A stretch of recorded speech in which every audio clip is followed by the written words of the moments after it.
ওহে প্রবাসী, তুমি ক্লান্ত হলেও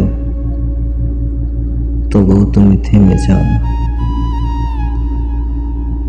একটা মেস রুমে ঘুমাও 4-5 জনের সঙ্গে,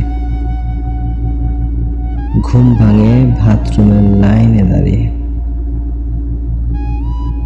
দিন শেষে একটু দেশের খাবার খাওয়ার সুযোগ হয় না, তবুও তুমি হাল ছাড়ো না। কারণ তুমি জানো এই কষ্টের মধ্যে আছে আগামী দিনের আলো।